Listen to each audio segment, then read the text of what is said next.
Querida igreja, eu desejo cumprimentá-la com a paz do Senhor Jesus. A paz do Senhor Jesus. Os que podem, por favor, se coloquem sobre os vossos pés. Queremos, junto com a igreja, fazer a leitura da palavra do Senhor nesta noite. Abra sua Bíblia no último livro dela. Abra sua Bíblia no último livro da Bíblia Sagrada.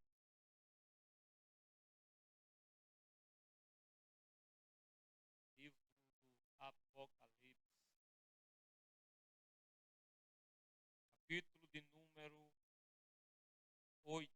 Enquanto você procura o texto, eu quero louvar a Deus por esta oportunidade, por mais esta oportunidade que o Senhor concede-nos de poder estar na sua presença, de poder lhe adorar, de poder ser útil na sua obra.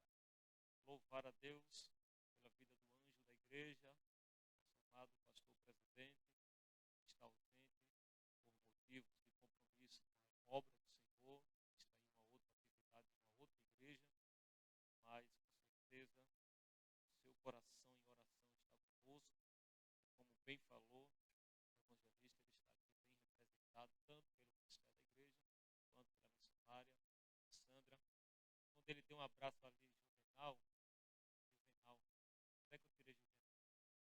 É um dos irmãos, ou não? Ele deu um abraço, eu disse, pronto, tem alguém que representa muito bem o pastor na aparência do Val, sendo que ele sempre diz, sou mais bonito.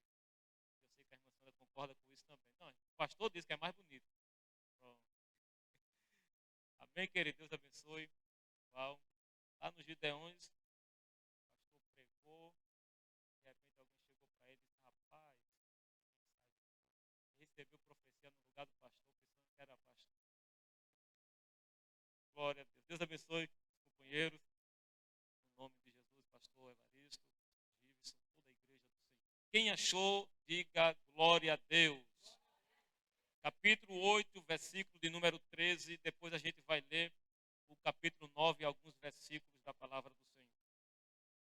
Também quero desejar para as mulheres, feliz dia das mulheres. Deus abençoe vocês, irmãs, que são guerreiras do Senhor.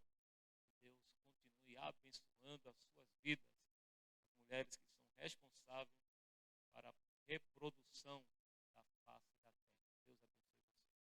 Capítulo 8, versículo 13 diz assim: E olhei e ouvi um anjo voar pelo meio do céu. Ele dizia com grande voz: Ai, ai, ai dos que habitam sobre a terra, por causa das outras vozes das trombetas dos 3 anjos que ainda há de tocar. Se você pode, grita comigo assim: ai, como se estivesse sentindo dor. Grita: ai, ai, ai. Eu ia dizer, belisca seu irmão até ele dizer ai. Mas tem gente que vai aproveitar agora e vai fazer valendo. Bem? Capítulo 9, versículo de número 1 diz assim: E o 5º anjo tocou a sua trombeta, e vi uma estrela que do céu caiu na terra, e foi-lhe dada a chave do poço do abismo. A chave do poço do abismo. Versículo 2. E abriu o poço do abismo, e subiu fumaça do poço, como a fumaça de uma grande fornalha. E o poço escureceu-se, e o sol e o ar. Vamos ler apenas agora o versículo de número 6, por gentileza, para a gente encerrar a leitura, não ser cansativa. Nós vamos meditar um pouquinho nesse texto com a ajuda do Espírito Santo. E naqueles dias os homens buscarão a morte, e não que? E não que? E não acharão. E desejarão morrer. Desejarão o quê? e a morte fugirá deles. Diga assim: vai haver um dia que morrer vai ser uma bênção, mas ninguém vai morrer. Você pode sentar dando glória a Deus. Glória ao nome de Jesus. Queridos, eu estou com um objetivo aqui nesta noite. Um objetivo bem definido. Eu estou com um objetivo bem definido nesta noite. E eu estive em oração com Deus para esta noite. O que poderia falar? Eu comecei a pensar no nosso cenário atual em que nós estamos vivendo. Cenário geográfico, geopolítico. E meditando e vendo, lendo e ouvindo tudo que está se passando e acontecendo nos nossos dias, no mundo atual, eu comecei a pensar o que poderia pregar nesta noite. E o Espírito Santo debruçou o meu espírito para essa palavra. E ficou gritando no meu espírito o que Jesus falou no Evangelho escrito por Mateus, no capítulo número 24. Jesus disse que se vocês, quando ouvires todas estas coisas, ele disse que se levantaria nação contra nação, reino contra reino, que multiplicar-se-iam a iniquidade do homem, o coração do homem. Ele falou que levantaria falsos profetas, falsos mestres, mas só para focar, para deixar bem claro, ele disse que tudo isso, quando começar a acontecer, ainda não era o fim. Diga assim, não é o fim. Ele diz, é apenas o princípio, o começo das dores. Cadê as mães aqui? As mães, só as mães. O que é o princípio das dores descrito na Bíblia? No contexto bíblico e fora do contexto bíblico, para você compreender o que Jesus estava dizendo. O princípio das dores para as mulheres é aquele princípio das dores de parto, ou na verdade, aquelas primeiras contrações. Acertei o nome? Contrações. Segundo os relatos das mães, ela vem de tempo em tempo uma dorzinha e de repente vai aumentando com frequência e vai aumentando até que a criança chega a nascer. Quanto mais frequente e mais intensa é as dores, é um sinal que está para nascer uma criança. Então, quanto mais as dores se intensificam, ela está prenunciando ou avisando que alguma coisa está para acontecer. Então, Jesus, quando fala sobre o princípio das dores, Deus abençoe meu diácono, os princípios das dores, ele estava se referindo a tudo que estava acontecendo, que assustaria a humanidade, que causaria medo à raça humana, que causaria pavor àqueles que habitavam sobre a terra. Mas ele disse, tudo isso que vocês estão vendo é ficha pequena para o que ainda vai acontecer. Ele estava dizendo, é só o princípio, é só o Gênesis, é só o início, é só o começo das dores. Porque dores maiores viriam, acontecimentos piores sobreviriam sobre a face da terra. E na escatologia bíblica, o que é escatologia bíblica? Como é uma igreja estudada e conhecida, eu não vou perder muito tempo explicando isso, que eu tenho algo muito sério para falar aqui nesta noite.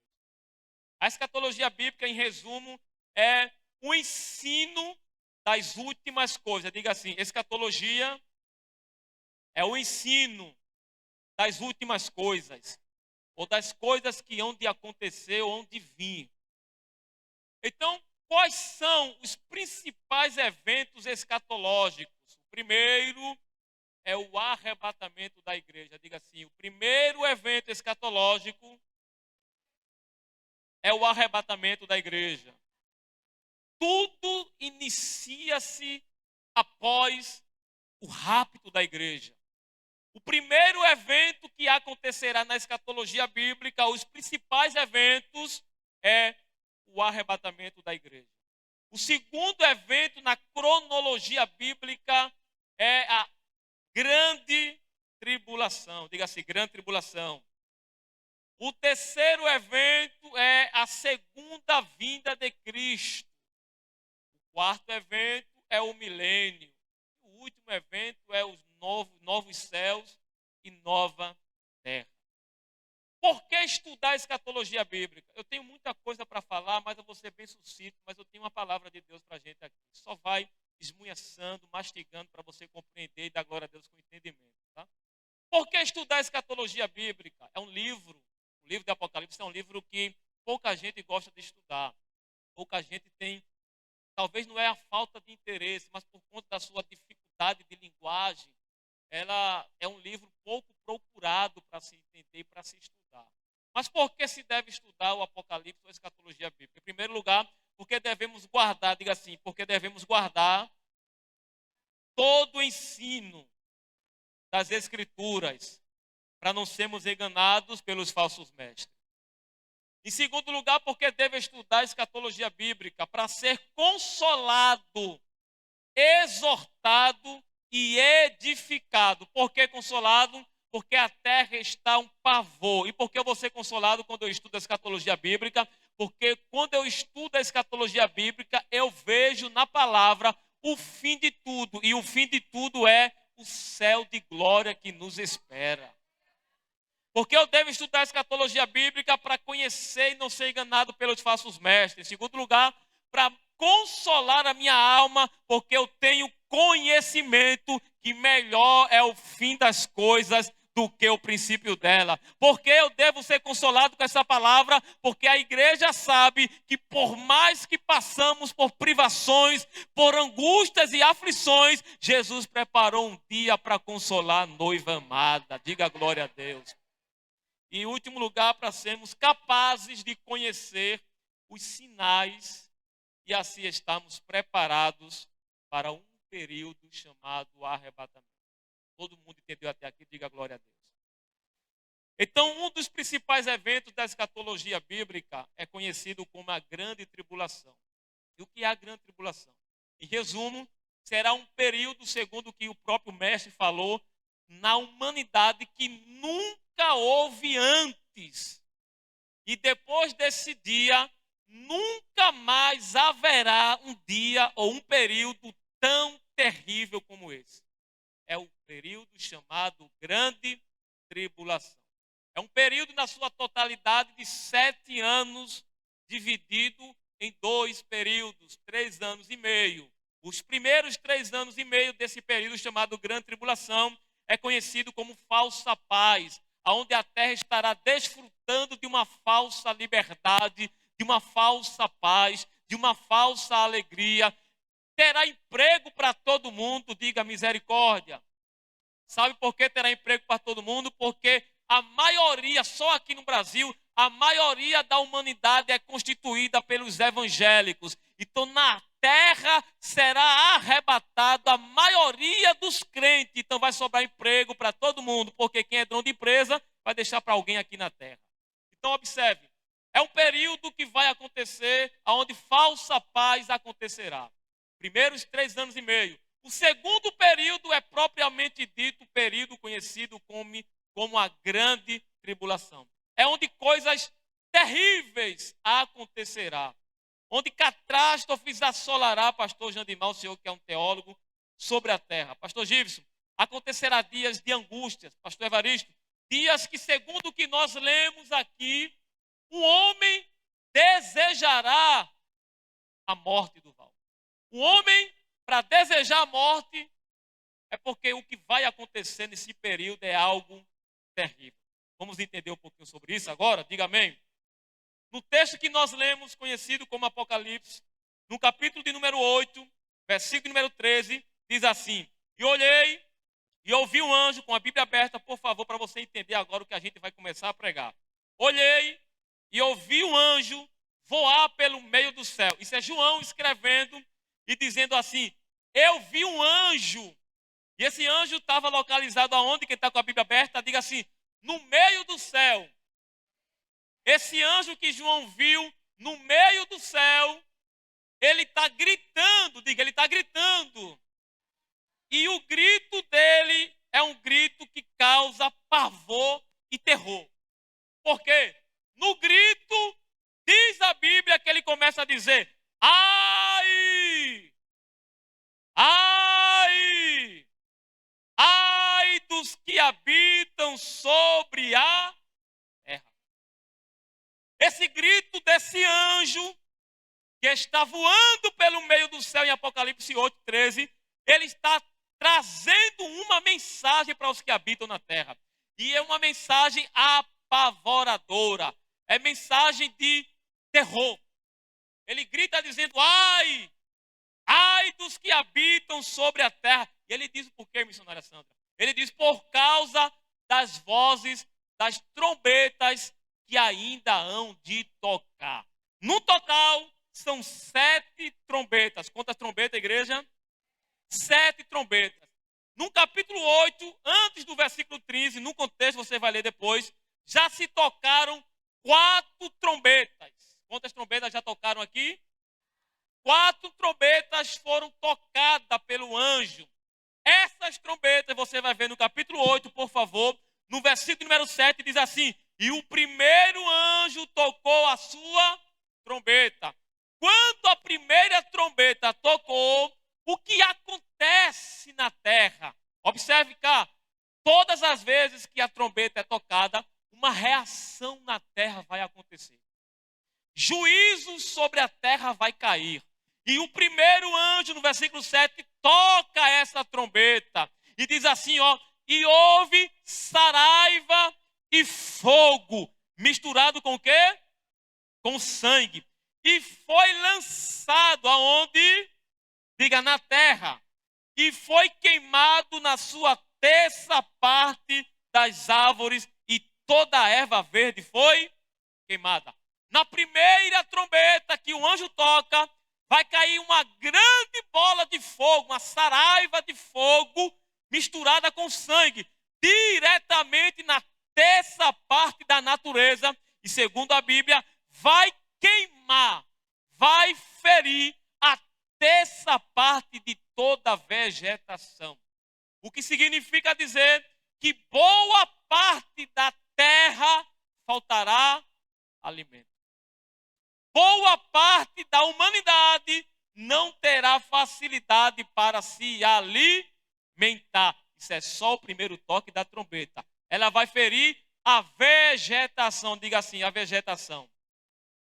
O segundo anjo vai tocar a trombeta no versículo 8. Observe, no primeiro toque vai queimar a terça parte das árvores e das ervas verdes.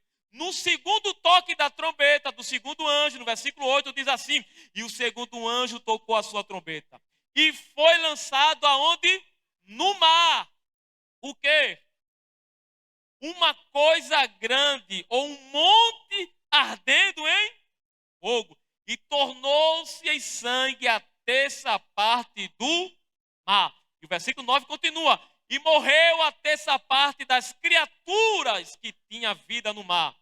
E perdeu-se a terça parte de quê? Da náusea. O que significa isso? A vegetação foi queimada. As árvores, a terça parte das árvores estão sendo destruídas. A alimentação na terra está faltando. Agora o anjo que toca a segunda trombeta vai ferir a terça parte do mar e das fontes das águas. Vai faltar o quê? Água. E os seres viventes que tem no fundo do mar, peixe, quem vive de pescaria, não vai ter o que pescar. A alimentação vai estar caótica, terrível. Os homens vão estar desesperados para lá e para cá, procurando alimento, mas poucos terão condições de se alimentar, por causa do juízo de Deus. Os primeiros toques das trombetas. Vamos ver o terceiro? O terceiro anjo, no versículo 10, tocou a sua trombeta. E caiu do céu uma grande estrela. E o que é que ela fez, irmão? Caiu uma grande estrela. E aconteceu o quê? Ardendo como uma tocha. Caiu sobre, é o versículo de número 10, versículo número 10. O terceiro anjo tocou a trombeta e caiu do céu uma grande estrela ardendo como uma tocha e caiu sobre a terça parte dos rios e sobre as fontes das... Ou seja, a terça parte das águas estão contaminadas. Segundo a Bíblia, os homens que beberem dessas águas morrerão. Ou seja, sede para todo o planeta. Diga amém.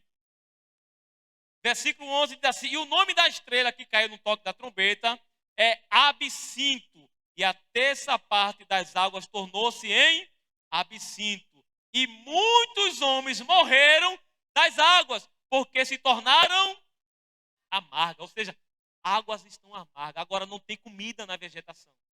Não tem comida no mar. Vai procurar comida, não vai ter facilidade para encontrar. Vai beber água, vamos procurar água. Quando encontra a água está como? Amarga. E por beber essa água, a Bíblia diz que a terça parte dos homens morrerão. Isso é só começando. Agora vamos começar a concluir o estoque das trombetas. Vamos para a quarta trombeta. E o quarto anjo, versículo 12, do capítulo 8 de Apocalipse. E o quarto anjo tocou a trombeta. E foi o quê? Ferida a terça parte do... E a terça parte da... E a terça parte das... Para que a terça parte deles se eis... E a terça parte do dia não brilhasse semelhante a... Agora, irmão, olha o cenário aqui. Fome para todo lado. Sede para todo lado.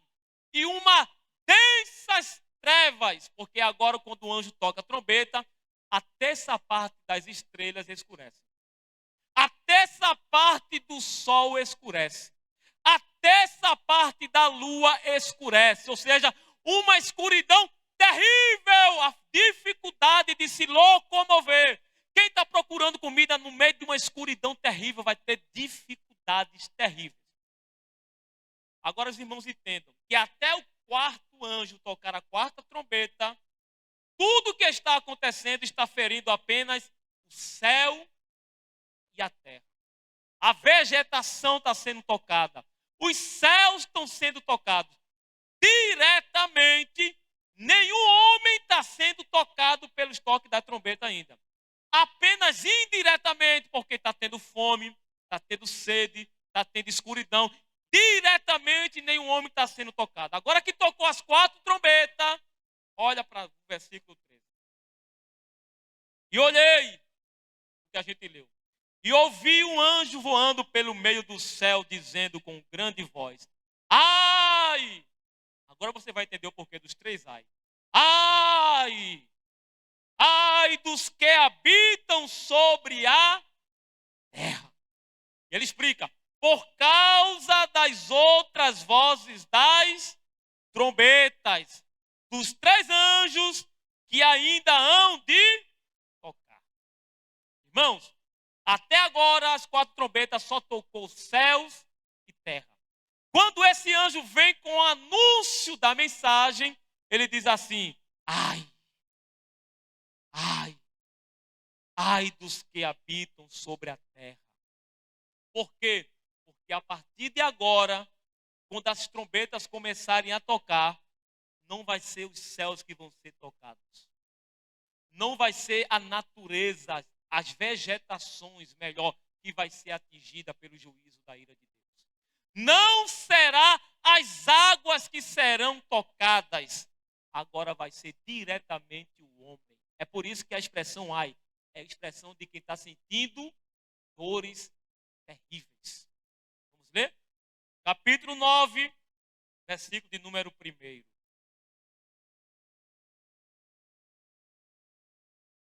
E o quinto anjo tocou a sua trombeta. E vi uma estrela, o quê? Caída, diga assim, uma estrela caída. Observe o verbo aí, viu, irmão? Não é uma estrela caindo, a estrela já está caída. Observe para você compreender agora esse terrível dia que vai acontecer agora.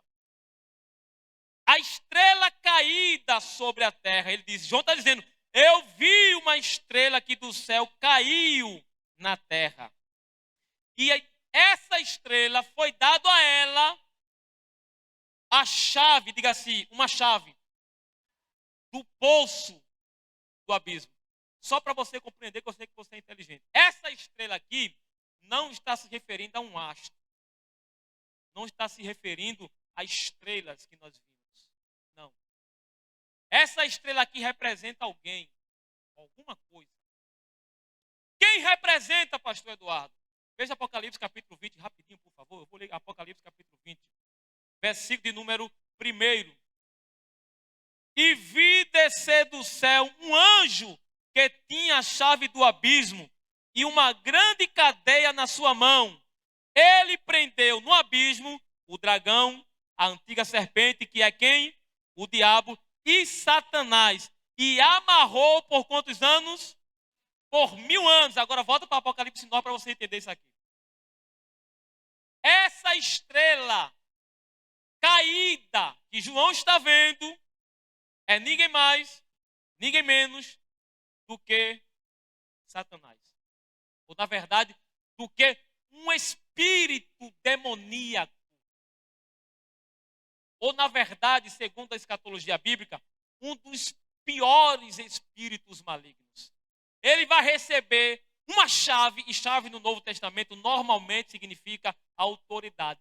Ele recebe autoridade para abrir esse abismo, e esse abismo, o que tem lá dentro desse abismo, são seres espirituais demoníacos terríveis. São anjos caídos, demônios terríveis, que eles estão presos para um determinado dia. São demônios terríveis, que não estão soltos, atanazando ninguém por aí. Eles estão aprisionados para um dia determinado. E esse dia, no toque da quinta trombeta, esses demônios serão liberados do abismo. Esse abismo é um lugar onde os piores demônios estão aprisionados. Irmão, é um lugar tão terrível, missionário, que nem os demônios querem ir para lá. Você se lembra, irmão?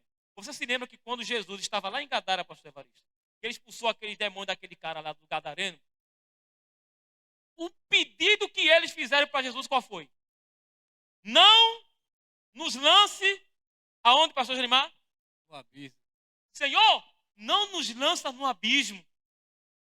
Deixa a gente ficar nos porcos. Ou seja, nem os demônios querem estar nesse lugar. Porque é um lugar terrível. Mas tem espíritos malignos lá, terríveis, preparados para uma data terrível. Então observe agora, irmão, que você já entendeu. Esse anjo caiu na terra. Foi dado a chave do poço. E ele vai abrir, versículo 2, abrir o poço do abismo.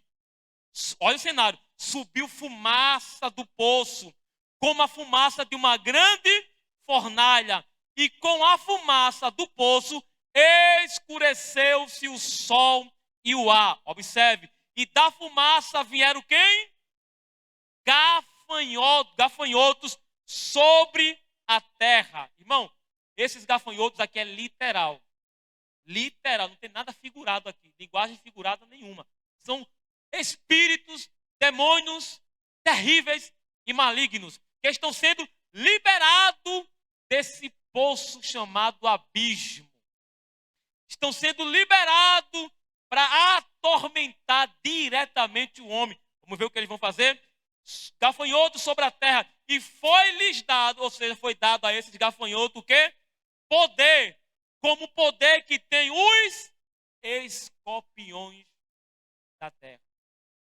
Esses espíritos demoníacos que estão sendo liberados do poço do abismo, senhora Priscila, eles recebem um poder de mordidas de escorpiões da terra. Alguém aqui já foi mordido por escorpião? Já? Irmão, doeu um pouquinho, não doeu?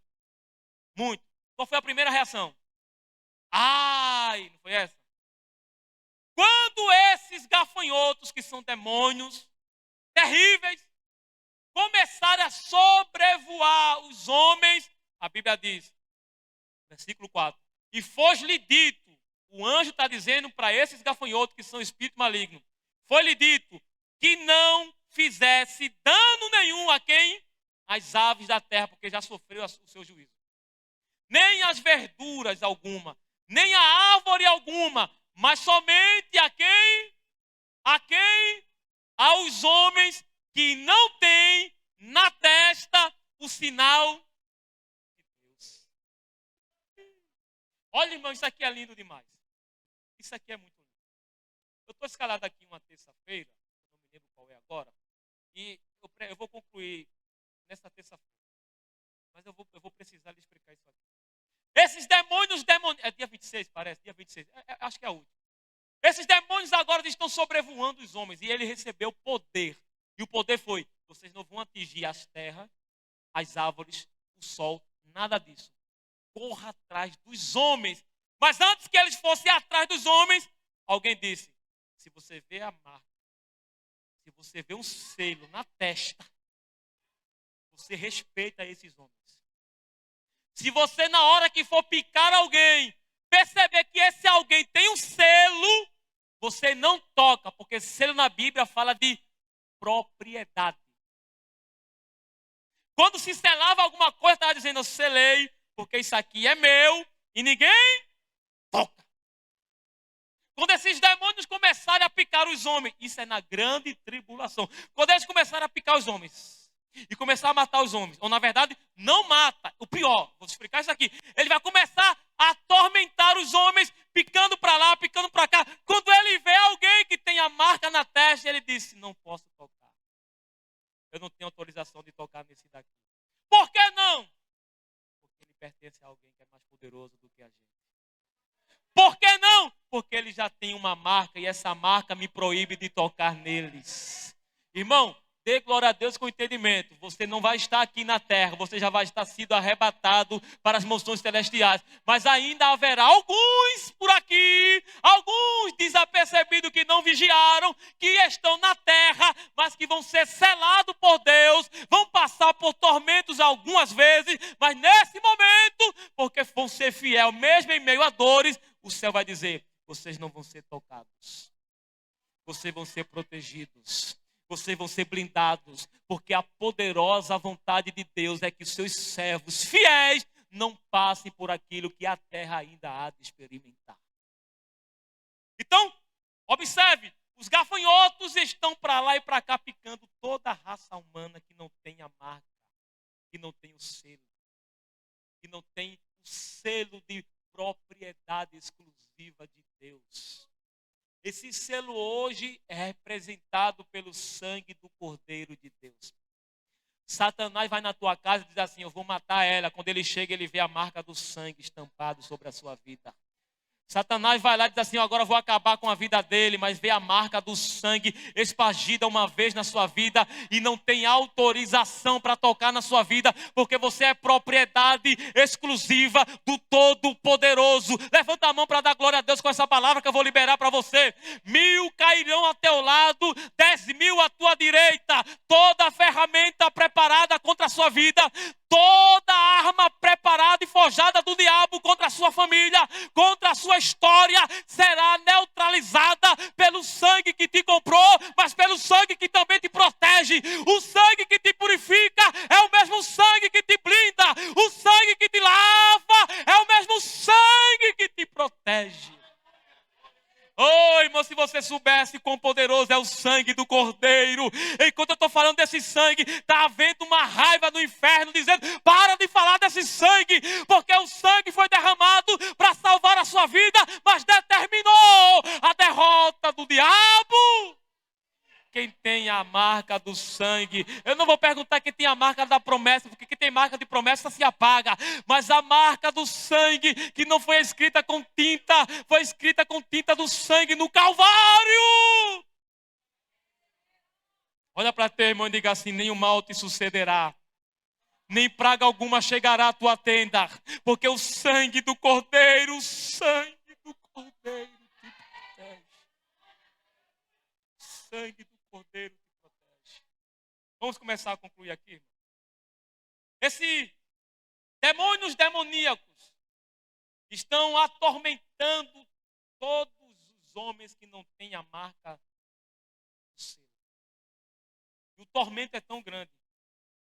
No versículo número 5 do capítulo 9 do Apocalipse que a gente está lendo, diz assim: e foi-lhes permitido, não que os matassem. Mas que por 5 meses, quantos meses? Quantos meses? 5 meses os atormentassem.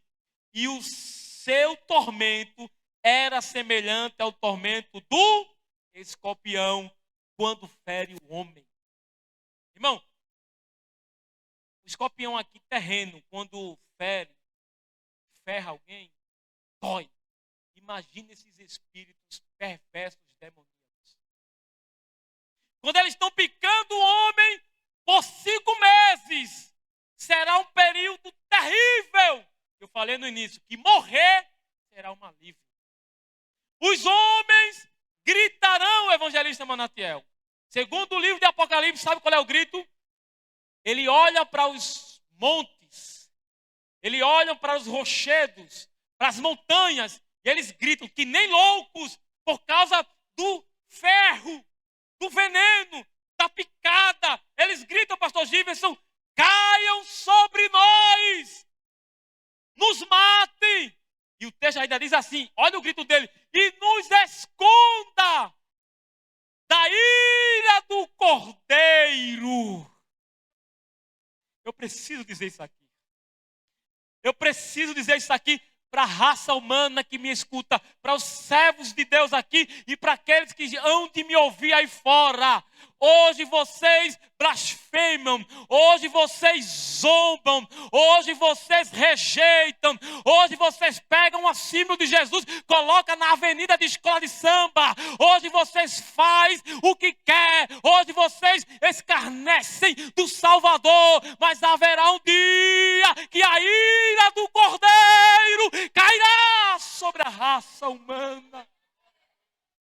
Os homens estão gritando por causa do juízo e o grito é, eu quero morrer. Me mata! Me mata! Mas quanto mais eles gritam, os demônios vêm sobre eles. 5 meses. Osvaldo. 5 meses desejando morrer, pastor. De dor. Diz a Bíblia, a morte fugirá deles. Porque a morte recebeu uma ordem. E a morte perdeu a sua força. Sabe quando? Uma morte que acabou com a morte. A morte de Cristo acabou com a morte. A morte tinha poder. A morte fazia o que acontecia, o que queria. Mas depois da morte de Cristo, ele disse, agora eu tenho a chave da morte, do inferno. Jesus disse, não tema um homem que tem poder de matar somente o corpo e enterrar. Não tema o homem, mas ele diz, temei aquele que além de matar o corpo, tem poder de lançar a alma no inferno. É muito sério o que a humanidade está para experimentar.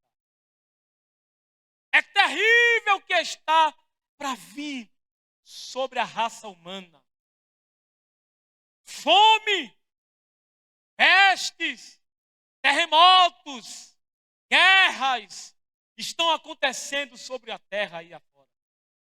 O homem teme a terceira guerra mundial acontecer. Países já estão se preparando. Há uma perturbação generalizada na raça humana. O que vai acontecer? O homem dorme hoje com a expectativa, será que vai cair um míssil amanhã ali? Mas o que eu louvo a Deus, o que eu glorifico ao Eterno, é que esta igreja, se você não der glória a Deus, você não faz parte dela. Esta igreja, ela não tem medo da expectativa, do terror que está acontecendo e do que vai acontecer, porque ela sabe que o primeiro evento que acontecerá é o arrebatamento da igreja. O noivo está dizendo, a grande tribulação vai vir, mas o arrebatamento vem primeiro para os meus filhos. Alguns estão esperando o anticristo. Mas essa igreja está esperando o Cristo verdadeiro. Para a gente encerrar. Para a gente encerrar agora. Já deu minha hora. Para a gente encerrar. Eu só estou na 5ª trombeta. Essa quinta trombeta, para os irmãos compreenderem mais uma vez. A estrela caída, que é Satanás, ela está sentada sobre um abismo. É como o chefe abrindo a prisão para os seus servos, dizendo assim: sai daí de dentro. Agora, irmão, sabe o que eu acho lindo mais uma vez? É que diz a Bíblia que essa chave foi dada. Diga assim: foi dada. Foi dada a chave, pastor Jeremias. Ele vai pintar o 7 e desenhar o 8 na terra. A chave, a autoridade foi dada para ele. Mas essa chave não pertence a ele. O domínio dessa chave está na mão do Todo-Poderoso. Ele só vai até o limite que o Pai determinar. Que o Pai determinou. Eu preciso encerrar. Por isso fecharei minha Bíblia. Mas eu vou concluir agora dizendo para você que me escuta, tanto aqui, quanto aí através das mídias sociais da igreja. Eu poderia trazer uma palavra nesta noite, bem que eu quis, preparei, pensei, e eu poderia trazer uma palavra e você sair daqui talvez pulando o poder da palavra, falando em línguas. Isso é maravilhoso. Mas o meu objetivo aqui nesta noite é que você, como servo de Deus, como filha do Deus Altíssimo, saia daqui com um entendimento. Qual é o entendimento, pastor Eduardo? Está difícil. Estou passando por poucas e boas. Estou passando por lutas, por privações. Mas eu não vou ser um daqueles que passarão pelo período tribulacional. Irmão, eu acho que foi o diácono Isotônio ontem que falou aqui, que Paulo disse assim, ó: irmãos, as lutas, as tribulações, foi isso, do presente que nós estamos vivendo, não hão de se comparar com o quê? Com a glória que há de ser revelada, ou com aquilo que há de acontecer de bom. Mas tudo que acontece de ruim hoje não se compara também com o dia do juízo de Deus. O dia do acerto de conta com esses homens que negam a Cristo, que zombam do sangue do Filho de Deus. O dia do acerto de conta vai chegar.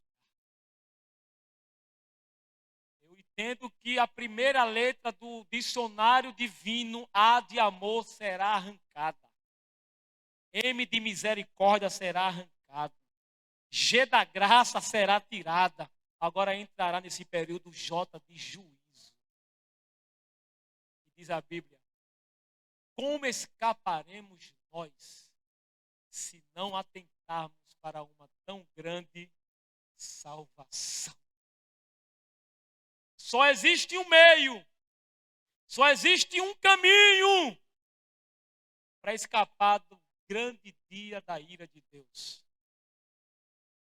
É aceitando a Jesus como seu Salvador. Só existe uma esperança, e o hinário da harpa cristã diz: nossa esperança é a sua vinda. Então, meu objetivo aqui nesta noite, para esta noite, com esta palavra, é que você saia daqui. Eu não sei o que se passa na sua vida, mas eu lhe garanto com todas a certeza que tem algo glorioso te aguardando na eternidade. Tem algo maravilhoso reservado para você na eternidade. O céu nos trouxe aqui para dizer: valerá a pena. Valerá a pena não negar o meu nome.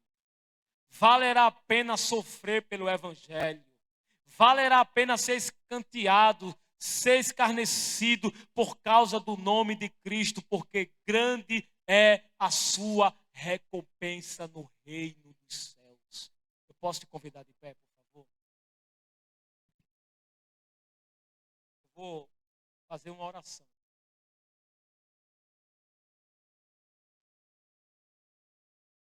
Essa oração, eu queria que você orasse por você. Mas que você, se puder, orasse por alguém, talvez que está aqui, ou por alguém que talvez você se lembre que já esteve aqui, talvez não está mais. Alguém que já ceiou do seu lado. Alguém que já cantou do seu lado. Alguém que talvez já pregou do seu lado. Alguém que já fez festa aqui. Eu quero que você feche seus olhos. Enquanto eu falo, pode fechar seus olhos e orar. E você vai pedir a Deus: Deus, tem misericórdia da minha vida. Eu não sou melhor do que meus pais. Eu não sou melhor do que meus irmãos. Tem misericórdia da minha vida. Diga para Ele nessa noite: fortalece a minha vida nesta noite. Peça para Ele: Senhor, renova os meus dias como outrora. Me faz orar como eu orava antes. Me faz crer como eu cria antes. Me faz amar como eu amava antes. Diga: Senhor, visita aquele irmão que se afastou, aquela irmã que esfriou e está correndo o risco terrível de experimentar a grande ira do Cordeiro de Deus. Diga assim para ele agora: Senhor, vai lá com tuas garras de amor. Vai lá com a tua graça salvadora. Vai lá com o teu benefício misericordioso e arranca das algemas das mãos do diabo. Arranca da prostituição. Arranca do adultério. Arranca do homossexualismo. Arranca do vício. Arranca das drogas. Quebra as prisões que prende ela, que prende ele. Peça a ele agora: Senhor, dai-me força para vencer a peleja. Dai-me força para continuar de pé quando a trombeta tocar. Diga a ele: dai-me força, porque eu quero ouvir uma trombeta, mas não é as 7 trombetas do Apocalipse. A trombeta que eu quero ouvir, ela vai ser acompanhada com um grito, e o grito é: vinde benditos de meu Pai, vinde benditos de meu Pai, vinde benditos de meu Pai, possuir por herança o reino que vos está preparado. Tem um reino preparado para você. Faça assim para o seu irmão, por favor, faz assim. Eu encerrei agora, faz assim. Irmão, você não sabe como é que ele está agora. Você não sabe como é que ela está agora, irmão. Eu estou dizendo isso porque eu sei o que eu estou falando. Tem gente aqui que talvez está aqui e nem sabe nem por que está aqui. Tem gente que está aqui e talvez a missionária já disse: hoje é meu último culto. Jesus não me ama. Jesus não fala mais comigo. Jesus não tem mais nada na minha vida. Você não sabe como é que ela está, como é que ele está. Mas faz assim e diga assim: o Pai diz para você. Diga: o Pai diz para você: eu te amo sim. Diga assim: eu te amo, apesar de. Aí você sabe apesar de quê? Apesar dos teus erros, apesar dos teus fracassos, apesar das tuas limitações, apesar da tua pouca força, o Pai te diz: filho, eu estendo a minha mão de misericórdia para ti nesta noite e te digo: aproveita o tempo oportuno, não endureça o teu coração, corre e escapa-te por tua vida, porque dias terríveis estão sobrevindo sobre a terra. Eu recebo autorização para perguntar nesta noite se aqui no ambiente, se aqui no recinto tem alguém afastado da igreja. Levanta a mão lá no 3º andar para eu te conhecer. Tem alguém aqui afastado ou que nunca foi crente em Jesus? Levanta a mão lá no 3º andar para eu conhecer você. Se você conhece alguém que está nessas condições, sinaliza para nós aqui. Mas eu quero dizer para você que me escuta através das mídias sociais da igreja: o Senhor quer te arrancar da cocaína agora. Está vindo alguém? Pode trazer, irmão, pode trazer. E quando traz, não dê glória a Deus mesmo, porque cada glória é uma prisão que o inferno está perdendo. É uma prisão caindo, irmão. Eu já vi gente assim, aceitando Jesus 10 vezes em 10 cultos diferentes, e hoje é diácono da igreja. Isso é a alma gritando por salvação. Você que está me ouvindo ainda aí, o Senhor quer te libertar das drogas, dos vícios. O Senhor quer te libertar libertar das prisões que sobrevêm sobre a tua vida. Mas Ele te diz nesta noite: venha enquanto ainda é tempo. E você que está fraco em Cristo, receba vigor para continuar a caminhada. Receba força. Você é filho de Deus. Você é filha de Deus. Você tem um selo que ninguém tira. Você é marcada. Você é marcado por Ele. E o céu te diz: renova as tuas forças, porque muito grande é a tua caminhada ainda. Ainda tem coisas de Deus para ser realizadas sobre a sua vida. Se tem mais alguém nesta noite, eu te convido, vem. Estou passando o trabalho aqui por direito, mas nós ainda queremos orar por você nesta noite. Se tem alguém aqui, venha para Jesus. Se tem alguém aí nas redes sociais, pode digitar dizendo: eu quero voltar para Jesus, ou eu quero aceitar Jesus como meu único e suficiente Salvador. E a igreja que espera Jesus voltar, diga glória a Deus. Irmãos, estenda suas mãos. Tem uma vida aqui com meu nome.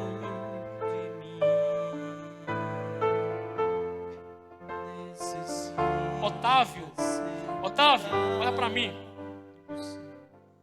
Diga assim comigo: Senhor Jesus, eu me rendo à tua vontade. Eu entrego a minha vida, que já pertence a ti. Diga assim: Senhor Jesus, perdoa os meus pecados, liberta-me das prisões e me torna um homem digno, um homem diferente, um homem responsável, um homem que tem paz na vida. E se a igreja concorda, ora comigo nesta noite por ele. Senhor Jesus, essa igreja encomenda em tuas mãos nesta noite esta vida que está aqui diante do teu altar. Esta vida que tem uma alma, Senhor, uma alma que clama por salvação, Senhor. E eu sei que nesse momento o inferno está se mobilizando aí fora, para quando ele sair por essas portas, ceifar a sua vida. Mas Ele está entregando a sua vida aqui agora, Senhor. E esta vida te pertence. E eu te digo que no novo dia chamado amanhã, que a sua consciência não seja roubada, e que a semente não seja tirada da sua alma, e que a semente da verdade do Evangelho germine e crie frutos dignos de arrependimento. Eu te peço, segura as suas mãos e firma os seus pés na rocha. Livra a sua alma do inferno e das obras satânicas. Repreenda toda sorte do mal. Transfere ele do reino das trevas para o reino da luz do teu Filho Jesus. Eu te entrego essa vida em tuas mãos, no nome de Jesus, do teu Filho amado.